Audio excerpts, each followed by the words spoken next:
The judge ruled in our father's favor. Cameras captured his confident smile as victory settled over the courtroom like a heavy blanket. Everyone assumed justice had been served. My sisters and I sat quietly, looking like obedient daughters. But exactly 1 hour later, we returned through those same doors, no longer silent, no longer performing. We carried our mother's photograph between us like a shield and evidence that would expose everything. That was the moment Marcus Whitmore learned that daughters remember everything.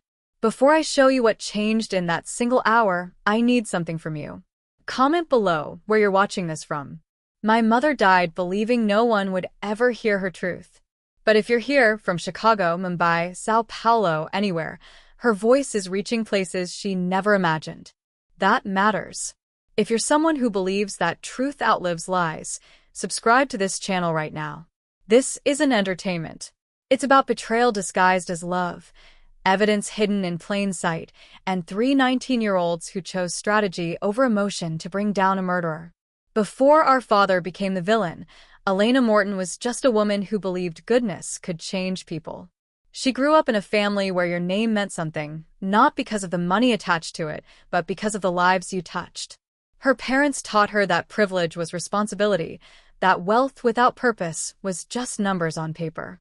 She didn't inherit millions to hoard them. She inherited them to change things. That's who she was before she met our father. A woman who walked into rooms full of powerful people and demanded they do better. When Marcus Whitmore entered her life 15 years ago, he wasn't the man you saw in that courtroom. He didn't have the private jets or the tech empire that would eventually make him a billionaire. He was hungry, ambitious, building something from nothing. At a charity gala where my mother was raising funds for education programs, he approached her differently than others did. He didn't see a checkbook. He saw her. He listened when she spoke about systemic change. He asked thoughtful questions. He made her laugh in a room full of people who only knew how to perform wealth.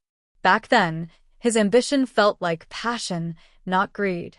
His drive felt like something they were building together, not something that would eventually consume her. My mother believed that love could exist even in spaces shaped by money and influence. She believed Marcus's success would amplify the good they could do in the world. She didn't see the warning signs because she was too busy believing in potential. Marriage changed everything, though she didn't realize it at first. The world suddenly watched her differently. Society pages tracked her wardrobe, her events, her every move. Business magazines called them a power couple, as if their relationship was a merger instead of a marriage. Strangers congratulated her on landing Marcus Whitmore, as if she hadn't brought her own legacy, her own purpose, her own wealth into the relationship. She smiled through the comments that suggested she was lucky, the subtle reminders that his success was the real story. Behind closed doors, my mother started adjusting herself without noticing. She softened her opinions when his board members visited. She rescheduled her foundation work around his business trips. She stopped pushing back when he made decisions that affected both of them without consultation. She told herself this was compromise, that strong marriages required flexibility. She didn't see that she was slowly disappearing, piece by piece, to make space for his comfort. His family made it worse. They were polite at family dinners, but cold in private moments. They welcomed her into photos, but never into real conversations. She felt it in the way they spoke about Marcus's success, as if she hadn't been integral to opening doors in philanthropy circles his tech background never could have accessed. Still, she stayed gracious. She stayed hopeful. She believed that if she loved hard enough, if she contributed enough, she would earn her place in a family that saw her as temporary. Looking back now, I understand what my mother couldn't see then. She wasn't weak for trusting. She wasn't naive for believing. She was hopeful in a world that punishes hope. And before everything shattered, she truly believed that love, integrity, and shared purpose would be enough to protect her from the man sleeping beside her. From the outside, the Whitmore family looked untouchable. Magazine covers showed my parents at charity galas, my mother's hand resting in the crook of my father's arm. Articles praised their philanthropic partnership. Strangers told my mother how blessed she was. What those photos never captured was how lonely it felt for her to stand beside someone who was methodically pulling away from her. At home, warmth faded into routine. Conversations became transactional. His phone was always face down. When she asked simple questions about his schedule, she was told she worried too much. When she shared concerns, she was met with dismissal wrapped in condescension. Love began to feel like something she had to earn instead of something they shared. Money changed the power dynamic in ways my mother didn't anticipate. Decisions were made without her input. Plans were announced, not discussed. When she disagreed with how he wanted to restructure her foundation's board, he reminded her how stressful his position was, how much he carried. Her concerns were treated as interruptions to more important matters. Slowly, she learned that her role wasn't to question, it was to support quietly. And she hated herself a little for accepting it. The control wasn't obvious or aggressive. It came wrapped in concern. He told her which events would be good for optics. He suggested which foundation projects were too risky politically. He questioned spending on programs he deemed inefficient. She let him influence her more than she should have, telling herself this was partnership. But deep in her bones, she knew it felt like erasing parts of herself to keep peace in a marriage that was already breaking. His family only reinforced the dynamic. They smiled in public and judged behind closed doors. My mother felt their eyes measuring, comparing, waiting for mistakes. She heard the whispers, the subtle criticisms dressed as jokes about her passion projects. And every time she felt small, she reminded herself she was his wife, the mother of his children. She believed he would protect her. But he never did.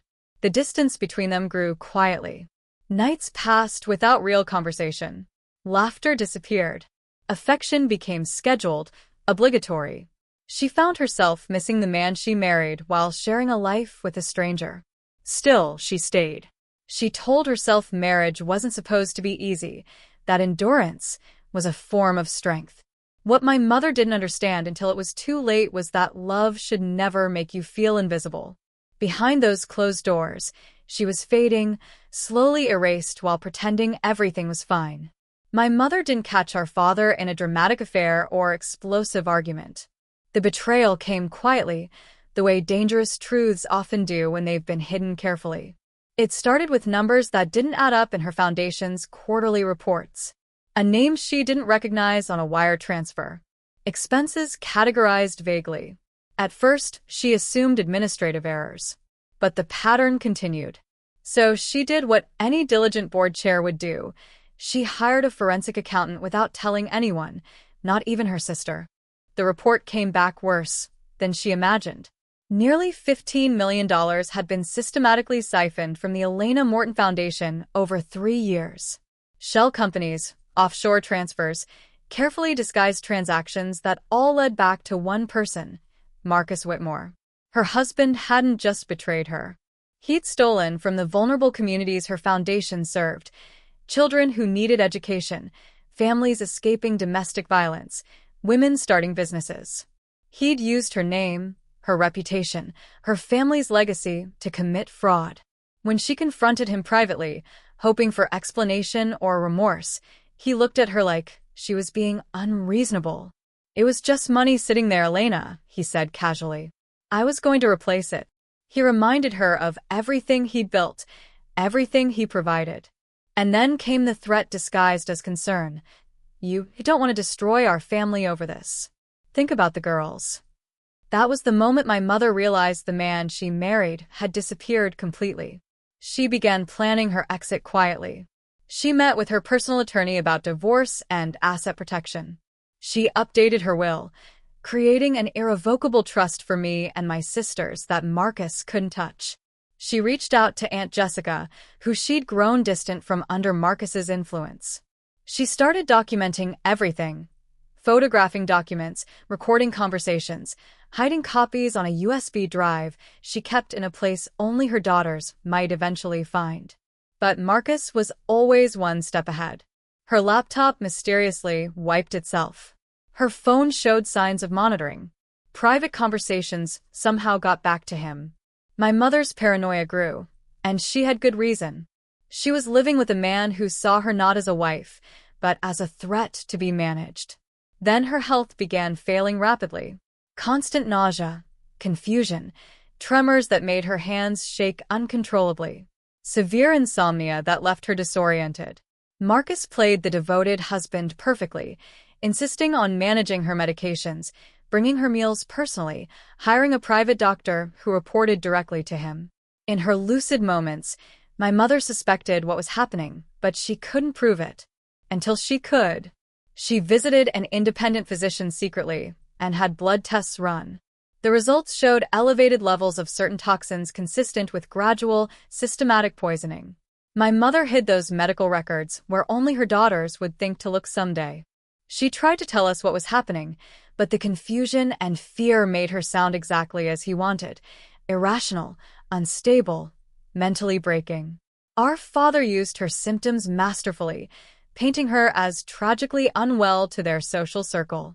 And we, her own daughters, watched her decline without understanding we were witnessing a murder in slow motion. My mother's final journal entry, written 3 days before she died, said, "He's going to kill me, but I won't let him get away with it. My daughters will know the truth." She was right. We would. But first, we had to lose her. The folder arrived on a Tuesday morning in early spring.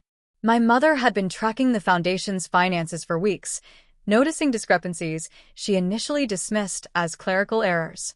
But the pattern was too consistent, too deliberate. So she hired a forensic accountant through a firm her father had trusted decades ago, someone who had no connection to Marcus's world. She told no one, not her assistant, not her board members, not even us. When the accountant's preliminary report landed in her private email, marked urgent and confidential, my mother read it alone in her study while Marcus was in Silicon Valley for meetings. The theft was staggering in its scope and precision. Nearly $15 million had been systematically siphoned from the Elena Morten Foundation over 3 years. Shell companies with innocuous names: Summit Education Consulting, Horizon Development Group, Meridian Strategic Services, each one a front. The money moved through a carefully constructed maze of offshore accounts in the Cayman Islands, Singapore, and Luxembourg before disappearing into investments and properties that all traced back to one beneficial owner, Marcus James Whitmore. My mother sat at her desk for hours, reading the report again and again, hoping she'd misunderstood. This wasn't just embezzlement. It was a profound betrayal of everything she'd built. That money was supposed to fund scholarships for girls from underserved communities. It was meant to support women escaping domestic violence, to provide microloans for single mothers starting businesses.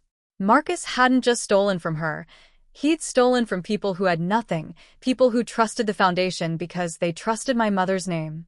She realized then how he'd used her. Her reputation, her family connections, her relationships with donors and community leaders. All of it had been weaponized. He'd attended her foundation galas not as a supportive husband, but as a thief casing the operation. He'd encouraged her philanthropic work while bleeding it dry behind her back. Every speech she'd given about the foundation's impact had been built on a lie he'd constructed. The paper trail was meticulous, once you knew where to look. Wire transfers authorized with forged signatures. Contracts for consulting services that were never rendered. Invoices for programs that didn't exist. And at the end of every thread, Marcus. His offshore accounts showed deposits within days of each fraudulent withdrawal. He hadn't even been careful. He'd been confident, arrogant enough to believe she'd never look, never question, never threaten his control. My mother made a decision that afternoon. She would confront him privately first, give him one chance to explain, to show remorse, to be the man she'd once believed him to be. She called him that evening and asked him to meet her in his home office when he returned from California. Her voice must have carried something that worried him because he came home a day early. The conversation lasted less than 10 minutes. My mother showed him the forensic report, her hands trembling as she placed the folder on his desk. She waited for shock, for denial, for anything resembling human emotion. Instead, Marcus glanced at the documents with barely concealed irritation, as if she'd interrupted him with something trivial. It was just money sitting there, Elena, he said, his tone calm and dismissive. The foundation's overhead was ridiculous. I was going to replace it once some investments matured. No επαλεγεί. No scam. Just justification wrapped in condescension, as if she were too unsophisticated to understand basic finance. When she told him she was filing for divorce and reporting the fraud to authorities, something changed in his eyes. The mask slipped for just a moment, and she saw what was underneath, not the man she'd married, but something cold and calculating. He reminded her of everything he'd built, everything their family had, the life their daughters enjoyed. Then came the threat, delivered softly, almost gently. You don't want to destroy our family over this, Elena. Think about the girls. Think about what a scandal would do to them. That's when my mother understood. The man she'd loved was gone, if he'd ever truly existed at all. She was living with someone capable of anything. My mother moved quickly after that conversation, though not quickly enough. She scheduled an emergency meeting with her personal attorney, Margaret Chen, a woman who'd handled her family's legal matters for 20 years. In Margaret's downtown office, behind closed doors, my mother laid out everything: the embezzlement, the fraud, Marcus's threat. She wanted a divorce, asset protection, and most importantly, she wanted her daughters shielded from whatever war was coming. Margaret advised immediate action. They drafted a new will that week, one that created an irrevocable trust for me and my sisters. Every asset my mother had inherited from her family, every investment, every property, it would all go directly to us, managed by independent trustees until we turned 25. Marcus would have no access, no control, no legal claim. My mother signed the documents in Margaret's office, witnessed by two paralegals who had no idea they were documenting a woman's last act of protection. She reached out to Aunt Jessica next, her younger sister, who she'd grown distant from over the years. Marcus had always found reasons why family gatherings were inconvenient, why Jessica's drama was too exhausting, why maintaining distance was healthier. But my mother called her anyway, and they met for lunch at a small cafe far from anywhere Marcus's associates might see them. She didn't tell Jessica everything. Not yet, but she said enough. If anything happens to me, my mother whispered across the table, gripping her sister's hands, promise you'll protect my daughters and expose the truth. Jessica promised, though she didn't understand the weight of those words yet. None of us did. My mother began documenting everything obsessively. She photographed every document in Marcus's home office when he traveled. She recorded conversations on her phone, storing the audio files in encrypted cloud storage only she could access.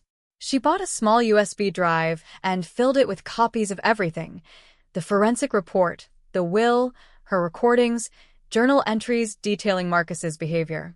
She hid it in a place she knew only her daughters would think to look: inside a hollowed-out book on her study shelf, a collection of poetry by Maya Angelou that she'd read to us since we were children. But Marcus was always watching, always one step ahead. Her laptop crashed inexplicably, and when the IT specialist recovered the files, months of documents were corrupted beyond repair. Her phone started behaving strangely, battery draining rapidly, apps opening on their own, calls dropping. She found a listening device behind a picture frame in her study.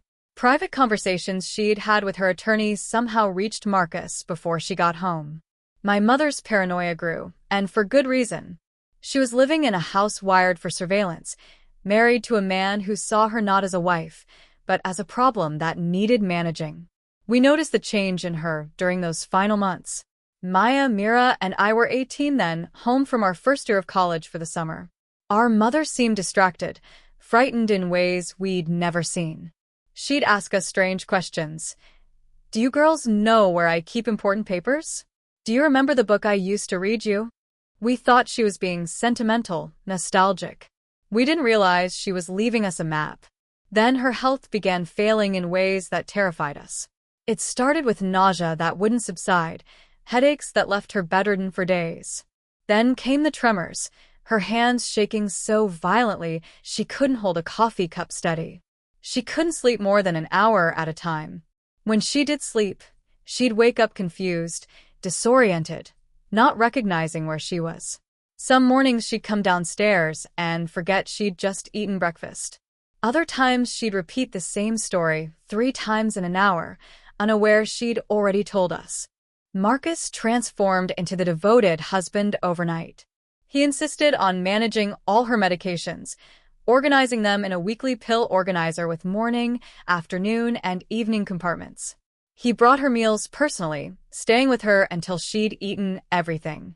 He hired Dr. Richard Brennan, a private physician who made house calls and reported only to Marcus. When we suggested our mother see her regular doctor at the hospital, Marcus gently explained that Mom was too fragile for the stress of appointments, that Dr. Brennan was better equipped to handle her complex situation. In her lucid moments, and they were becoming rare, my mother knew what was happening to her. She managed one secret visit to an independent physician, Dr. Sarah Kim, at a walk-in clinic 40 minutes from home. She paid cash and used a fake name. Dr. Kim ran comprehensive blood panels that revealed elevated levels of certain heavy metals and toxins, patterns consistent with gradual, systematic poisoning. My mother requested copies of everything and hid them in the same place she'd hidden the USB drive, inside that Maya Angelou book. She tried to tell us. I remember the afternoon she pulled all 3 of us into her bedroom, her eyes wild with fear and clarity. "Your father is poisoning me," she said, gripping my hands so tightly her nails dug into my skin. "You have to believe me. Find the book. Find what I left you." But her words tumbled out confused, punctuated by tremors and tears. She sounded exactly the way Marcus had been describing her to everyone: paranoid, unstable, breaking down. We held her while she cried, exchanged worried glances over her head, and called Dr. Brennan like our father had taught us to do. Marcus used every symptom perfectly. He spoke sadly to friends about Elena's mental decline. He mentioned her paranoid delusions at dinner parties, painting himself as the devoted husband carrying an impossible burden. People whispered sympathetically about how tragic it was, how strong he was for standing by her.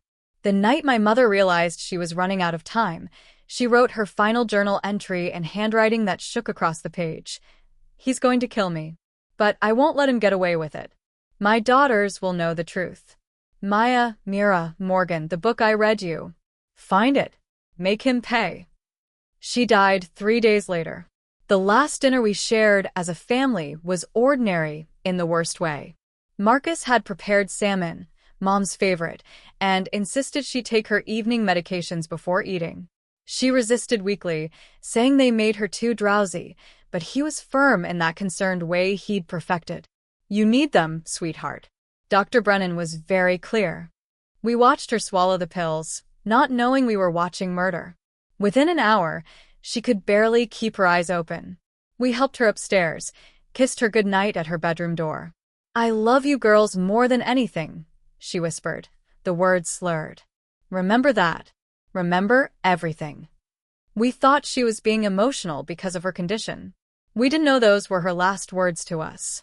At 2:47 a.m., the security camera in my mother's private study, the one camera Marcus didn't know existed, installed years ago when the room held valuable art, captured him entering her bedroom. The footage would later show him there for 8 minutes. No audio, just the timestamp and his figure moving through shadows. At 2:55 a.m., he left. At 3:15 a.m., he called 911. "My wife fell," he said, his voice breaking perfectly, panic measured precisely. "She's not breathing. Please, we need help. She must have gotten confused with her medication. Please hurry." The paramedics found Elena Morten at the bottom of the grand staircase, her body arranged in a fall that would look accidental to anyone who didn't know better.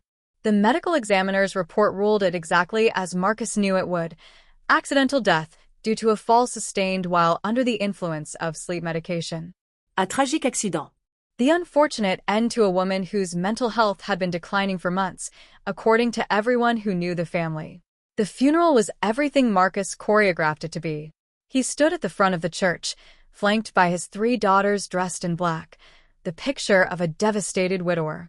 He gave a eulogy about loving Elena through her struggles, about cherishing their years together, about raising their daughters to honor her memory. People cried. They embraced him. They told him how strong he was, how lucky our mother had been to have him until the end. My sisters and I sat numb through the service, holding hands, unable to cry because grief felt too enormous to access. We didn't know yet what we'd find in our mother's study. We didn't know about the book, the USB drive, the evidence she'd left behind. We didn't know that our father was a murderer and we were living in his house. We just knew our mother was gone, and the man standing beside her casket was lying about how she died. Aunt Jessica knew immediately. She arrived at our house within hours of hearing the news, her face pale with rage and grief. She pushed past Marcus at the door and demanded to see the police report, the medical examiner's findings, anything that would explain how her perfectly healthy sister had suddenly died from a fall. Elena told me she was afraid, Jessica said, her voice rising in the foyer while Marcus's lawyer tried to calm her down. She said if anything happened to her, to look at Marcus. You need to investigate this. The police detective assigned to the case, if you could even call it that, listened politely to Jessica's concerns with the exhausted patience of someone who'd heard grieving families make wild accusations before. Wealthy man, accidental death, grief-stricken family. The medical examiner had already ruled. The case was closed before it ever opened. Ms. Morten, I understand you're upset, the detective said. But your sister had documented mental health issues. She was on multiple medications. Sometimes tragedies are just tragedies. Jessica tried everything.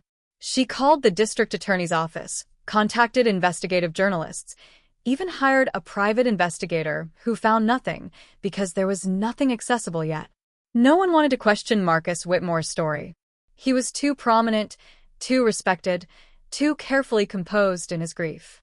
Meanwhile, Marcus's legal team moved with startling speed. Within a week of the funeral, his attorneys had filed paperwork to take control of Elena's entire estate. That's when they discovered the updated will, the one Elena had signed just 6 weeks before her death, the one that created an irrevocable trust for her daughters and explicitly excluded Marcus from any control or inheritance. The will that destroyed everything he'd killed her for. Marcus's response was immediate and vicious. He challenged the will's validity, claiming Elena wasn't mentally competent when she'd signed it. His lawyers filed motions arguing that Elena had been suffering from severe paranoid delusions, that she'd been manipulated by outside parties trying to destroy her marriage, that the will was the product of a diseased mind. They subpoenaed her medical records, her communications with her attorney, anything that could be twisted to support their narrative. My sisters and I were caught in the center of a war we didn't yet understand.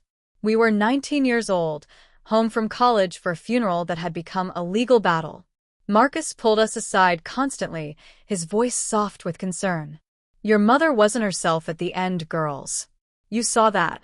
There are people, your aunt especially, who want to exploit your grief, who want to turn you against me to get your mother's money. I'm trying to protect you from them. We wanted to believe him. He was our father. He'd held us when we cried. He'd made arrangements for the funeral when we couldn't function. The idea that he'd murdered our mother seemed impossible, insane. Then Maya found the book. She'd been going through Mom's study a month after the funeral, unable to sleep, looking for something that still smelled like her. The complete works of Maya Angelou sat on the shelf where it had always been, the book Mom had read to us as children. Maya pulled it down for comfort, and it fell open to a hollowed-out center. Inside was a USB drive and a sealed envelope with our names written in Mom's shaky handwriting. Maya called us into the room and locked the door. We plugged the USB into Mom's laptop with hands that wouldn't stop shaking. What we found destroyed us. The forensic accountant's report documenting $15 million in embezzlement, the blood test results showing systematic poisoning, audio recordings of Marcus threatening Mom, pages of her journal documenting her fear, and the security camera footage from her study showing Marcus entering her room the night she died at 2:47 a.m. We watched that footage 17 times before any of us could speak. Mira cried so hard she threw up. Morgan just stared at the screen, repeating he killed her like a mantra. I felt something inside me calcify into something harder than grief, colder than rage. Our father was a murderer, and he was about to inherit everything our mother had died trying to protect.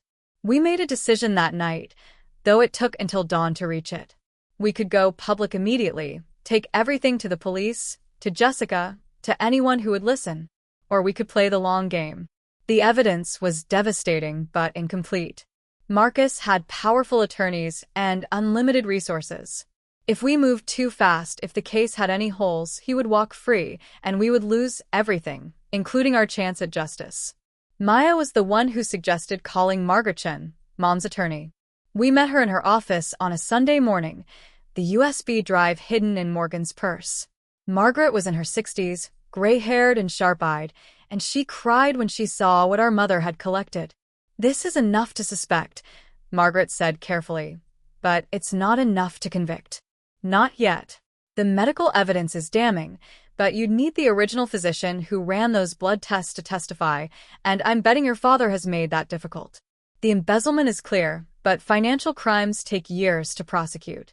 The security footage is powerful, but without audio, a good defense attorney will argue he was checking on his sick wife." She laid out our options with brutal honesty. Go public now, and Marcus might walk on reasonable doubt. Or wait, cooperate with federal investigators who are already interested in the foundation's financial irregularities and build a case so airtight he couldn't escape. But that meant doing the impossible, appearing to side with our father while secretly dismantling him. "You'd have to testify for him in the will contest," Margaret said, watching our faces. "You'd have to convince him you believe his story. You'd have to gain complete access to his files, his communications, his accounts. You'd have to let everyone, including your aunt, think you've betrayed your mother's memory." The FBI agent Margaret connected us with was named Sarah Rodriguez, a financial crimes specialist who'd been investigating Marcus's business dealings for 18 months. "Murder is hard to prove," Agent Rodriguez told us bluntly. "But fraud leaves paper trails. Your mother documented the embezzlement.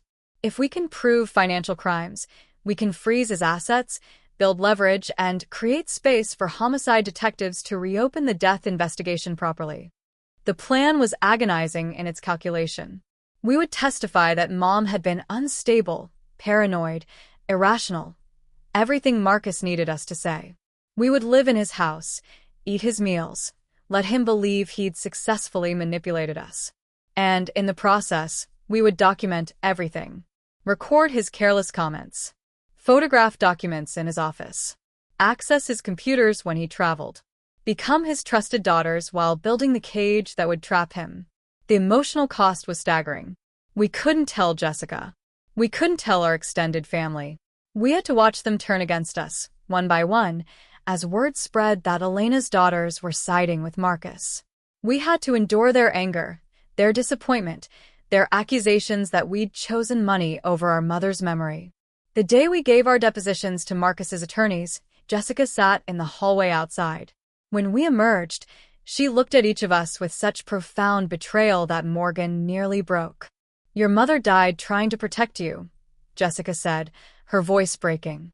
"And you're going to help him profit from her murder?" We couldn't say anything.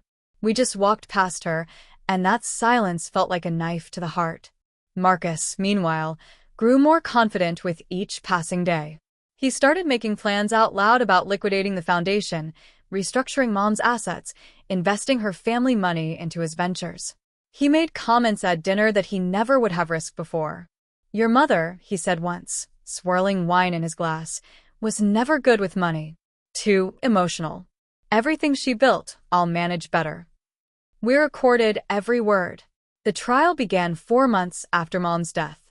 The courtroom was modern and cold, fluorescent lights casting everything in harsh reality. Marcus's legal team was a powerhouse. 3 senior partners from a white-shoe law firm, each one costing more per hour than most people earned in a week. They'd brought in expert witnesses, psychiatrists who'd never met our mother but had reviewed her medical records and concluded she'd been suffering from paranoid delusions. Dr. Brennan, Marcus's private physician, testified that he'd repeatedly recommended psychiatric care that Elena had refused. Mrs. Whitmore was exhibiting classic signs of persecution complex, one psychiatrist explained, adjusting his glasses. She believed her husband was poisoning her, that people were monitoring her communications. These are textbook paranoid delusions often seen in cases of early-onset dementia or severe anxiety disorders. Then it was our turn. Maya went first, walking to the witness stand in a black dress that made her look younger than 19. Her voice was steady as she described finding Mom talking to herself in her study, accusing invisible enemies of poisoning her. She would forget she'd told us something and repeat it over and over, Maya said, not meeting Aunt Jessica's eyes in the gallery. She made accusations about Dad that made no sense. She said he was stealing from her foundation, but we saw the books, everything was fine. Each word was acid in our mouths, but we kept going. Mira testified about Mom's irrational fears, the way she'd hide things and forget where she put them, the paranoia that made her suspicious of everyone. She stopped trusting her own doctor, Mira said, manufactured tears streaming down her face. She went to some random clinic and came back with papers saying she was being poisoned, but we saw her medications. They were all prescribed. We knew she wasn't thinking clearly. Morgan's testimony was the most devastating because she was the youngest, the most visibly emotional. She sobbed on the stand as she explained how her mother wouldn't recognize reality toward the end, how she'd accused Dad of terrible things right before she died. She grabbed my hand and told me to find some book, that there was proof of something, Morgan said, her voice breaking convincingly. But there was nothing. She was just confused. And I miss her so much.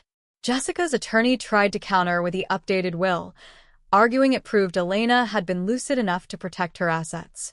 But Marcus's team was ready. They brought in handwriting experts who pointed to tremors in her signature. They emphasized the timing, 6 weeks before her death, right when her mental state was deteriorating. They painted the will as evidence of instability, not clarity. Marcus took the stand, looking like grief sculpted into human form. He spoke about loving Elena through her decline, about trying to get her help, about the guilt he carried for not being able to save her.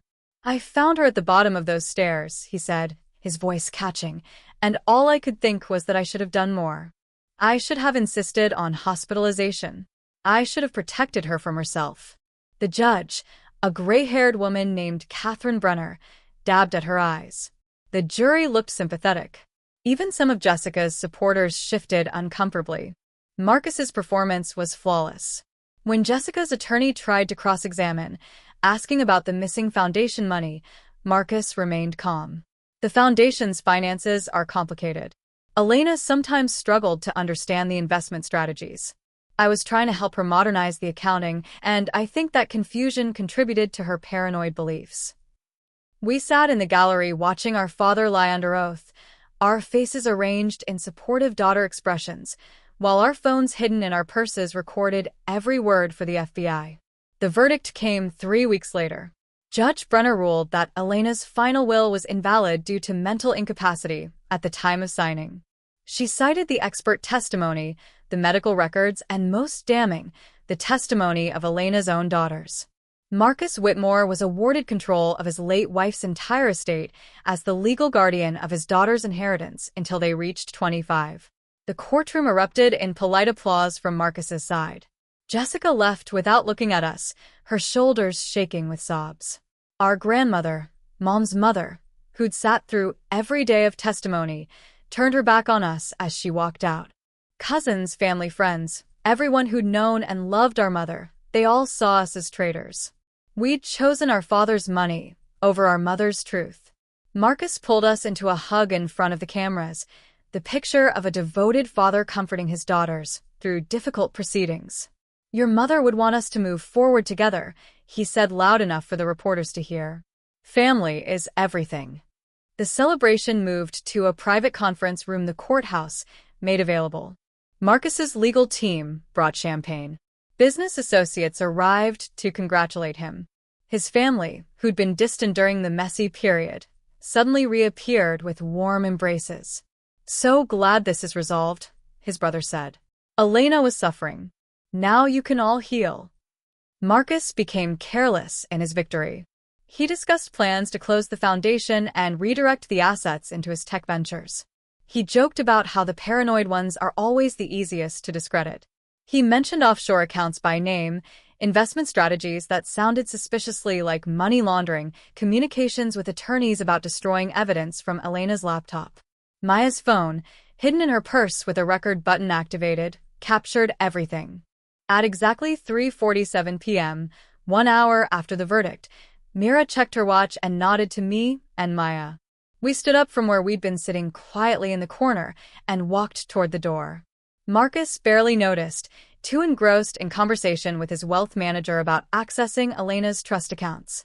We stepped into the hallway, pulled out our phones, and sent a single text message to Agent Rodriguez. Now. Then we walked back through those heavy oak doors, no longer playing the role of grieving daughters, no longer performing loyalty. We carried our mother's photograph between us like a shield. Maya held the folder containing copies of everything we'd gathered, 4 months of recordings, documents photographed from Marcus's office, access logs to offshore accounts, communications with his attorneys, and the original USB drive our mother had left us. The celebration died the moment we entered. Marcus's face drained of color. Behind us, Agent Rodriguez and 4 other federal agents stepped into the doorway. Marcus Whitmore, Agent Rodriguez said, her voice cutting through the sudden silence. We need you to come with us. That was the moment our father learned what we'd learned 4 months ago. That daughters remember everything, that patience is a weapon, and that sometimes justice doesn't arrive when you ask for it, but it arrives exactly when it needs to. The champagne flowed freely in the conference room, expensive bottles that Marcus's lead attorney had brought to commemorate what he called a decisive victory for common sense and family stability. The crystal glasses clinked as Marcus's legal team toasted themselves, already discussing next steps for accessing Elena's estate assets. We should move quickly on the foundation liquidation, one attorney advised, loosening his tie. File the dissolution paperwork this week while the judge's ruling is fresh. Consolidate everything into accounts you control before anyone can raise new objections. Marcus's family, who'd kept carefully quiet during the trial, now spoke freely with the vindication of the verdict behind them. His brother Richard leaned against the wall, drink in hand, shaking his head. Poor Elena. Those mental problems really did a number on her toward the end. At least now the girls will have proper financial oversight. His sister-in-law nodded sympathetically. It's such a shame when someone's mind goes like that. All those paranoid accusations must have been so hard on you, Marcus. Business associates cycled through to offer congratulations, speaking in the language of men who respected efficiency over emotion. You handled this situation masterfully, one tech CEO said, gripping Marcus's shoulder. Protecting your daughter's inheritance from a contested will, that takes strategic thinking. Another added with a knowing smile, good to see everything resolved cleanly. These family matters can get so messy when emotions override good judgment. The tone in the room shifted now that the verdict was final. People spoke more freely, their words carrying edges they'd carefully hidden during the trial. Someone made a joke about Elena's collection of conspiracy theories that drew uncomfortable laughter. Another person mentioned how difficult she'd been in her final months, how unstable she'd become. These were comments no one would have dared make when the outcome was uncertain, but victory made them bold. Marcus absorbed it all with satisfaction radiating from every pore. He'd controlled the narrative completely, transformed his wife's murder into a tragedy of mental illness, turned her evidence of his crimes into proof of her instability, convinced even his own daughters to testify against their mother's truth. He made appropriate statements about honoring Elena's memory and protecting their daughter's future, words carefully crafted for the reporters still lingering outside. But privately, his plans were already in motion. His wealth manager appeared at his elbow with a tablet showing Elena's asset portfolio. Once the estate transfers to your control, we can liquidate the foundation's holdings and redirect them. Your tech ventures could use the capital injection, and frankly, the foundation's overhead has always been inefficient. Marcus nodded, barely concealing his eagerness to dismantle everything Elena had built. We sat in the corner of the room, 3 daughters in black dresses, looking appropriately relieved and exhausted. People occasionally glanced at us with sympathy or approval, dutiful daughters who'd been brave enough to tell the truth about their troubled mother. They had no idea we were memorizing every word, every careless admission, every detail that confirmed what we already knew. Our father was a monster who'd successfully manipulated an entire courtroom. Marcus's lead attorney, Jonathan Chen, pulled him aside to discuss immediate action items. Their conversation carried across the room, and Maya's phone, hidden in her purse with the voice recorder activated, captured every word. Close the foundation within 30 days, Chen advised. Eliminate any remaining questions about the finances before someone decides to dig deeper. With the will invalidated, you have complete legal authority to make these decisions as the girl's guardian. Marcus leaned in, his voice dropping but not enough. What he said next was everything we'd been waiting for months to hear. The paranoid ones are always the easiest to discredit, he said, something cruel and satisfied in his tone. Elena made it simple by documenting her own delusions. By the time she died, everyone already believed she was unstable. Maya's hand tightened around her purse. Myra's jaw clenched. I felt my phone vibrate in my pocket, Agent Rodriguez confirming the team was in position. We had exactly what we needed. Marcus's guard completely down, his admission captured on recording, and 60 minutes since the verdict. It was time. We stood simultaneously, the movement synchronized in that way triplets do without planning. Marcus barely noticed us heading toward the door, too engrossed in discussing offshore investment strategies with his wealth manager. We stepped into the hallway, and Mira sent the text we'd drafted days ago. Now. Then we changed. We'd hidden the purple dresses in Morgan's car that morning, identical, perfectly tailored, the exact shade of purple our mother had loved. We changed in the courthouse bathroom, braided our hair the way Mom used to do it, and picked up the memorial photograph we'd stored in a locker. The woman looking out from that frame wasn't the unstable, paranoid person Marcus had painted. She was strong, dignified, unmistakably sane. We'd chosen this particular photo deliberately. Mom at a foundation event 6 months before her death, her eyes clear and focused, her smile genuine. Maya carried the folder we'd prepared, copies of everything Mom had hidden, everything we'd gathered, everything that would destroy the man who destroyed her. At exactly 1 hour after the verdict, we opened those heavy oak doors and walked back into that conference room. The shift in atmosphere was instantaneous and total. Laughter died mid-sentence. Champagne glasses paused halfway to mouths. Conversations cut off, as if someone had severed the audio. Every eye in the room turned to us, 3 identical young women in purple dresses, carrying their mother's photograph like a flag, with expressions that no longer performed grief or relief or daughterly loyalty. Marcus's face drained of color so quickly, I thought he might collapse. He stared at us, at the photograph, at the folder in Maya's hands, and something like understanding began to dawn in his eyes. "Girls," he said, forcing his voice to remain calm, paternal. "What are you doing? The case is over. You should go home and rest. This has been difficult for everyone." Mira stepped forward, her voice quiet but carrying perfectly in the silent room. "The case isn't over, Father. It's just beginning." Behind us, the doors opened again. Agent Sarah Rodriguez entered first, followed by 4 other federal agents, their badges visible on their belts.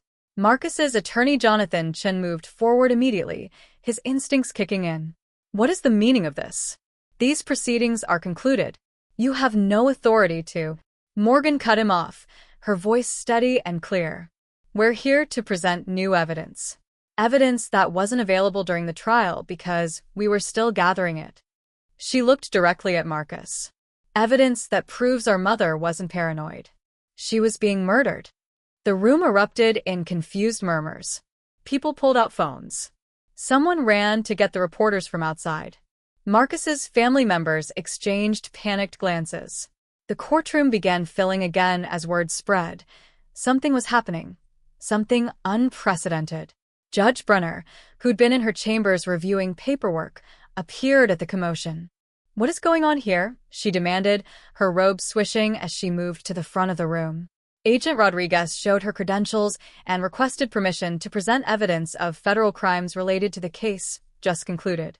The judge, looking bewildered but intrigued, called for order.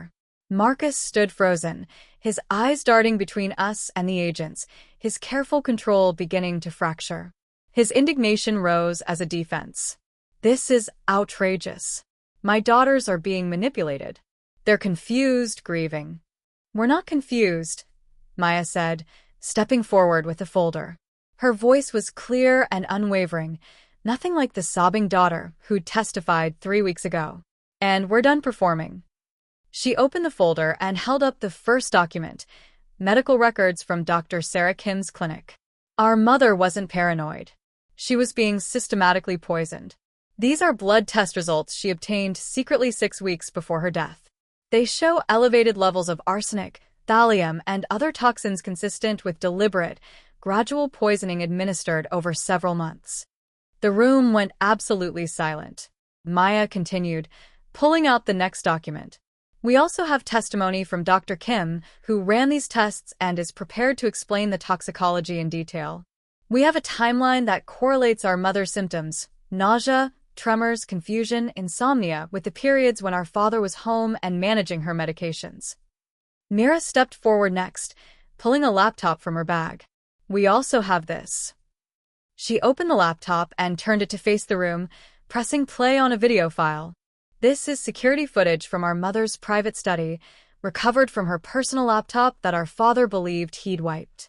The footage played on the screen, timestamp 2:47 a.m., Marcus entering Elena's bedroom. The room watched in horrified silence as he moved through the darkness, visible enough to identify, his movements deliberate. The timestamp showed him there for 8 minutes. When he left at 2:55 a.m., the camera caught something that made several people gasp. He looked directly at the lens, unaware it was recording, and his expression was cold, calculating, nothing like a concerned husband checking on his sick wife. 20 minutes after he left her room, Mira said, her voice tight with controlled emotion, our mother was found at the bottom of the stairs. This footage shows our father was the last person to see her alive. Morgan took over, her voice growing stronger with each word. We also have audio recordings our mother made in the weeks before her death. Recordings of our father threatening her. She pressed play on her phone, and Marcus's voice filled the room, captured months ago in an argument Elena had secretly recorded. If you try to leave me with nothing, Elena, you'll regret it permanently. I've built too much to let you destroy it with your moral crusading. Think very carefully about your next move. The sound of our father's threat, preserved in our mother's desperate foresight, hit the room like a physical blow. His voice continued on the recording, discussing what would happen if Elena went through with the divorce, if she reported the embezzlement, if she tried to protect her assets from him. Every word was a nail in the coffin of his careful narrative. Maya pulled out the financial forensics next. Our mother also documented this systematic embezzlement from the Elena Morten Foundation. Nearly $15 million stolen over 3 years, moved through shell companies directly to our father's offshore accounts. She held up bank statements, wire transfer records, corporate registrations, all the evidence Mom had collected and we'd verified with the FBI's forensic accountants. These aren't the delusions of a paranoid woman, Maya said, her voice rising with righteous anger. This is documentation by a meticulous philanthropist who discovered her husband was stealing from vulnerable communities and using her reputation to commit fraud. I stepped forward then, looking directly at Marcus, whose face had gone from pale to ashen. The most important thing you need to know is this. We've been working with federal investigators for 4 months.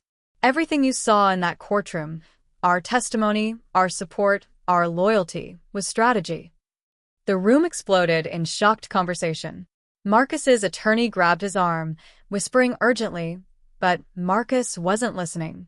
He was staring at us with something between horror and fury, finally understanding how completely we'd deceived him. We appear to side with you so you would trust us completely, Morgan explained. So, you would let your guard down.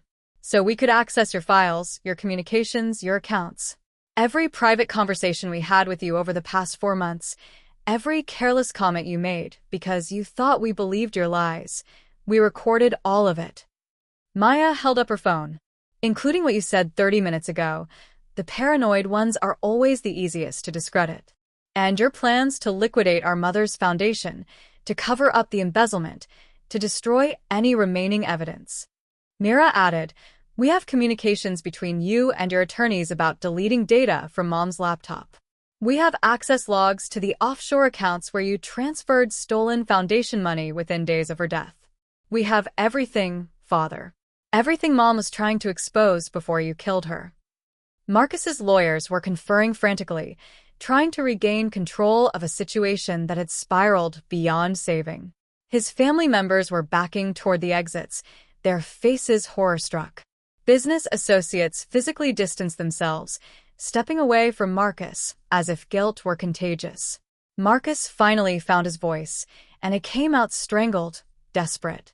This is a conspiracy. They've manufactured evidence. My own daughters are being manipulated by people who want my money. Like you manufactured evidence of our mother's mental illness? Maya cut him off, her voice like ice. Like you manipulated doctors, attorneys, and 3 terrified daughters who just lost their mother and didn't know their father was the one who killed her? Agent Rodriguez stepped forward then, 2 other agents flanking her. Marcus Whitmore, you're under arrest for first-degree murder, fraud, embezzlement, witness tampering, and obstruction of justice. Marcus backed away, his hands up as if he could physically ward off what was happening. No. No, this is insane. I'm a grieving husband, a protective father. You're a murderer, I said quietly, and the words seemed to echo in the silent room. The agents moved forward with handcuffs. Marcus's final attempt at denial crumbled into panic. You can't do this. I have the best attorneys in the country. This evidence is inadmissible. My daughters are minors. They were coerced. We're 19, Mira said flatly. We were legally adults when we started cooperating with the FBI. Everything we gathered is perfectly admissible. And those best attorneys in the country? They just witnessed you being arrested for murdering your wife. Good luck keeping them. The handcuffs clicked around Marcus's wrists with a sound that seemed to finalize everything. His family was already gone, slipping out through side doors to avoid cameras. His attorneys were packing up their briefcases, professional survival instincts overriding client loyalty. His business associates had disappeared entirely. The courtroom had transformed from a celebration of his victory to the scene of his complete destruction in less than an hour. As the agents led him toward the door, Marcus looked back at us one final time. The mask he'd worn so carefully had shattered completely. What remained wasn't the devoted father, or the grieving husband, or the successful businessman. It was just a man who'd thought he was untouchable, learning too late that his daughters had inherited their mother's strength. We loved you, Morgan said, and her voice broke on the words. We wanted you to be innocent, but we loved her more, and she deserved the truth. Marcus said nothing. What could he say? The agents led him out through a back entrance to avoid the media already swarming the courthouse steps. The click of the closing door felt like the ending of one story, and the beginning of another. We stood together in that emptying room, holding our mother's photograph between us. We weren't triumphant. We weren't celebrating. We were 3 daughters who just sent their father to prison for murdering their mother, and the weight of that settled on our shoulders like something we'd carry forever. But we'd kept our promise. The truth was out. And Mom's voice hadn't been silenced after all. The headlines hit before we made it home. Tech billionaire arrested for murdering philanthropist ex-wife. From power couple to crime scene, the Whitmore scandal. News anchors replayed the footage of Marcus being led out of the courthouse in handcuffs on a loop. Commentators dissected every shot of us standing in our purple dresses, our mother's photograph between us. Overnight, Marcus Whitmore went from visionary founder to alleged killer. His carefully polished reputation, years of interviews, charity galas, keynote speeches, crumbled in days. Board members from his company resigned one after another, issuing statements about taking allegations seriously and prioritizing ethical leadership. Stock prices plummeted as investors scrambled to distance themselves. Partnerships he'd bragged about at our dinner table dissolved with cold, clinical efficiency. Former allies who had toasted him that afternoon were suddenly telling reporters they'd always had private concerns about his temperament, his control, his marriage. Elena's death investigation, once closed as a tragic accident, reopened as a homicide. Detectives who had brushed off Jessica's pleas returned with notebooks and questions and apologies that came too late. Now that Marcus was in custody and his power was slipping, people who had kept quiet began to talk. Employees came forward about suspicious assignments, files they'd been told to delete, servers they'd been ordered to wipe, financial documents that had to disappear before the audit. Dr. Brennan, the private physician who'd testified about Mom's supposed decline, broke within a week. Faced with perjury charges and the evidence from Dr. Kim's clinic, he admitted he'd falsified records under pressure from Marcus and his attorneys. He described being instructed exactly how to frame Elena's symptoms, how to document her as unstable, how to build a medical paper trail that would match the story Marcus needed. Financial institutions froze Marcus's accounts pending investigation. Offshore banks that had quietly benefited from his deposits suddenly became cooperative when federal subpoenas arrived. The foundation's beneficiaries, the shelters, schools, and community programs Mom had supported, learned they'd been defrauded, that money promised to them had been siphoned into Marcus's private empire. Community leaders called for full accountability, not just for the murder, but for every dollar stolen. Even Marcus's own family issued a public apology, claiming they'd been deceived, that they'd believed the mental illness narrative like everyone else. Former friends and associates, dragged into the investigation by subpoena, found themselves answering hard questions under oath. The list of criminal charges grew longer by the week. First-degree murder, multiple counts of fraud, embezzlement, witness tampering, obstruction of justice, conspiracy. Federal prosecutors built their case methodically, brick by brick, until even Marcus's expensive legal team stopped talking about misunderstandings and started talking about plea deals that never materialized. There was no negotiating out of this.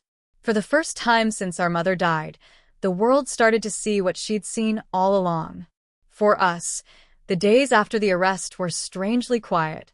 The adrenaline that had kept us functioning drained away, leaving exhaustion and a grief we'd been holding at arm's length for months. We could finally cry without worrying someone was watching for weakness. We could finally say the words out loud. Dad killed Mom. Not as strategy, not as evidence, but as a terrible, personal truth. Aunt Jessica showed up at our apartment the morning after the arrest, mascara smeared, eyes swollen from crying. She hesitated on the threshold like she wasn't sure she had the right to come in. Maya stepped forward and pulled her into a hug so tight it knocked the air out of all of us. Jessica sobbed into our shoulders. "I'm so sorry," she kept repeating. "I should have trusted you. I thought you chose him over her. I didn't know." "We needed you to believe that," I said. "If you'd known, he would have seen it in your face." It broke her heart and healed something in ours at the same time. That conversation was the beginning of our family stitching itself back together. One by one, other relatives reached out. Some called us brave. Some admitted they'd judged us harshly and were ashamed of it. Others simply said, "We're here," and meant it. Support arrived in small practical ways: meals dropped off, rides to meetings, offers to sit with us during hearings, tiny acts of kindness that made the weight we carried a little less crushing. The emotional cost of our 4-month deception hit hard once the adrenaline faded. Nightmares woke us regularly. Marcus's voice replaying threats, Mom's last words, the click of handcuffs. Therapy stopped being optional and became survival. We saw a trauma specialist together and separately, learning how to talk about what we'd done without drowning in it. When the prosecutors asked us to make a public statement, we refused to turn it into spectacle. We agreed to one press conference, on our terms, outside the courthouse where everything had changed. Cameras crowded the steps, microphones thrust toward us, questions flying. We ignored them and stepped up to the podium together, wearing purple again. Maya spoke for us. Her voice was steady, almost calm. Our mother spent her last months afraid and alone, not knowing if anyone would believe her, she said. She documented everything and still died labeled paranoid and unstable. We made sure her voice wasn't silenced forever. We explained the dresses, Elena's favorite color. We held up the memorial photograph and called it what it had become.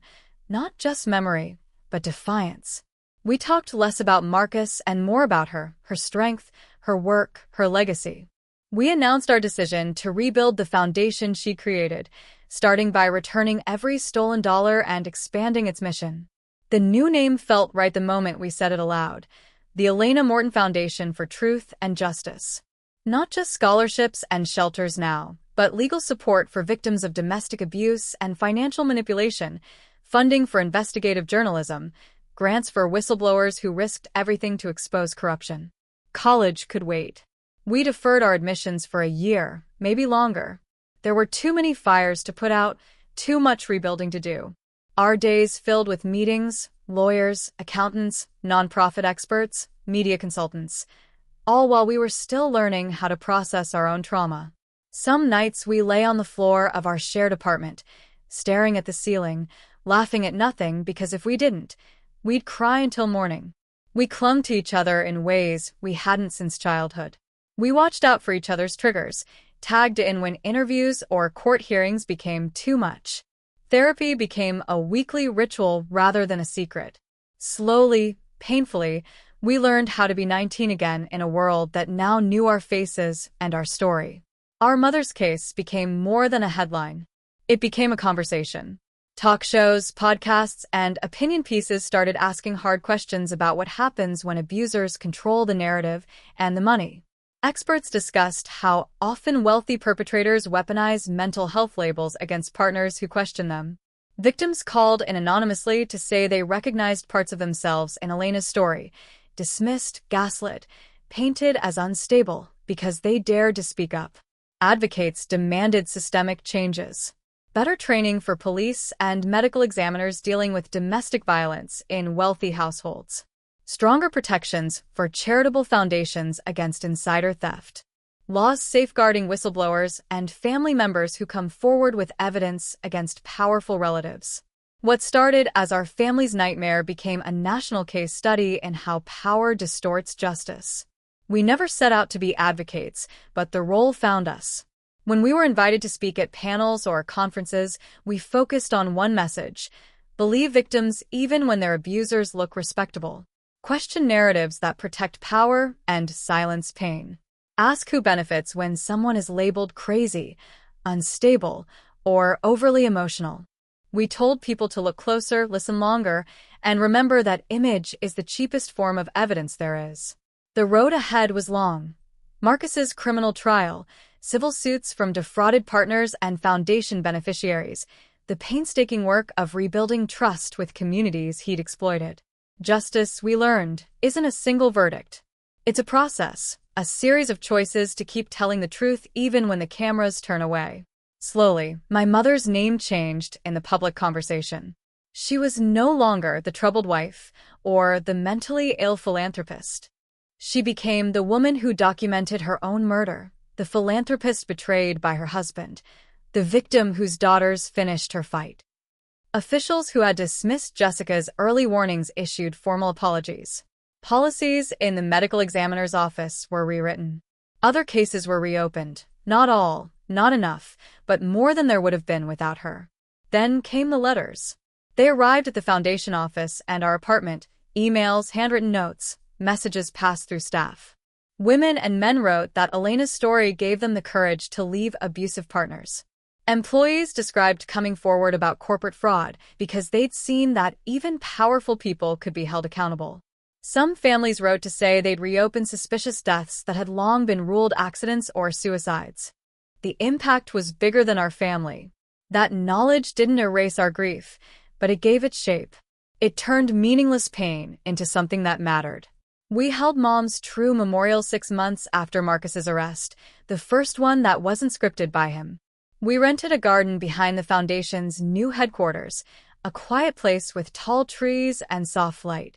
There were no cameras, no reporters, no curated guest list. Just family, close friends, foundation staff, and community members whose lives she touched. We spoke about who she really was. Jessica told stories of their childhood. Elena rescuing stray animals, organizing school protests, refusing to stay quiet when she saw something wrong. Former scholarship recipients shared how her foundation had changed their lives. A nurse, a lawyer, a teacher who'd all made it because she believed in them. Staff members talked about her relentless integrity, how she'd question every budget line to make sure money went where it was needed most. When it was our turn, we didn't talk about her death. We talked about late-night kitchen dancing, ridiculous road trips, the way she'd squeeze our hands twice to say, "I love you," when she was too tired to speak. We talked about her laugh, the one Marcus had tried to erase by rewriting her as fragile and broken. At the end of the service, we handed out purple balloons, the exact shade of our dresses that day in court. On a quiet count of 3, we released them into the sky. Hundreds of small purples rising together, scattering into the clouds. It felt like letting go and holding on at the same time. The memorial garden became our first major project. We planted 3 young trees at its center, one for each of us. Nearby, we placed a bench engraved with one of Elena's favorite quotes, "Truth may bend under pressure, but it never breaks." The first scholarship awarded in her new foundation's name went to a young woman studying law, the next to a survivor of domestic violence pursuing social work. Our first major initiative funded legal aid for families navigating the justice system after abuse. 6 months later, Marcus sat in a county jail cell awaiting trial. Every motion his lawyers filed for bail was denied. His assets were tied up in restitution and legal fees. The empire he'd built on stolen money and borrowed reputation had been dismantled piece by piece, much like he'd tried to dismantle our mother. We'd moved forward, but we carried her with us everywhere. Maya enrolled in law school part-time, determined to specialize in criminal and family law. She wanted to stand beside women in courtrooms who didn't have daughters old enough or prepared enough to do what we'd done. Mira dove into forensic accounting, fascinated and furious at how numbers could both conceal and reveal truth. Morgan chose journalism, gravitating toward investigative work that exposed abuse in polished places. Our bond, already strong, had been forged into something unbreakable by what we survived. We still visited the memorial garden together at least once a week. Sometimes we talked. Sometimes we sat in silence, listening to the wind through the trees we'd planted. The foundation thrived faster than we expected. Grants poured in from people who'd been moved by Mom's story. We hired staff with lived experience, people who understood what it meant to be dismissed or disbelieved. Cases came in from all over the country. We couldn't help everyone, but we helped who we could. Every victory felt like a small piece of our mother's legacy made tangible. One afternoon, a letter arrived addressed simply to Elena's daughters. Inside was a handwritten note from a woman in another state. She wrote that she'd watched our story online, recognized her own husband in Marcus's control, and decided to leave. With help from a local shelter newly funded by the foundation, she'd filed charges. Her letter ended with, "Your mother saved my life. You 3 finished the rescue." We read that letter out loud in the garden and cried, not from pain this time, but from a strange, fierce gratitude. Our mother's death would never be acceptable, never worth it. But knowing that lives were being saved because we refused to stay silent made the weight a little easier to carry. Grief didn't vanish. It changed shape. It settled into us like a scar. Always there, sometimes aching, but proof that we'd healed enough to keep moving. Some days we missed her so fiercely it felt like that first night all over again. Other days we caught ourselves laughing at something she would have found funny and felt her close enough to touch. The last scene of this part of our story takes place where so many of our beginnings did, at my mother's grave. The 3 of us stood there on a cool evening, long after the sun dipped below the trees, the city's noise softened by distance. We weren't in black. We wore our own clothes, our own colors, our own lives. We brought updates instead of flowers. We told her about the Foundation's newest program, about the families we helped, about the young woman starting law school on her scholarship. We told her about Jessica's healing, Grandma's gradual forgiveness of herself for not seeing sooner, the cousins who were visiting more often. We told her about the classes we were taking, the people we were becoming. "We kept our promise, Mom," I said finally, my hand resting on the stone etched with her name. The truth is out. And it's changing everything. We stood there a little longer, not in mourning but in conversation. 3 daughters whose lives had been shattered and rebuilt around a woman who refused to let lies win. If you're still here listening to this story, it means you carried our mother's voice all the way to the end. So now it's your turn. If you've ever felt silenced, dismissed, or afraid to speak truth to power, know this. Your voice matters more than you think. Your instincts are not your enemy. Justice doesn't always arrive when you want it to, but sometimes it arrives exactly when it needs to. Tell us in the comments which moment in this story hit you the hardest, and where in the world you're watching from. If Elena's story moved you, if it reminded you that truth can outlive even the richest lies, make sure you subscribe. That one click might be how the next person who needs the story finds it. And no one deserves to feel as alone as my mother once did.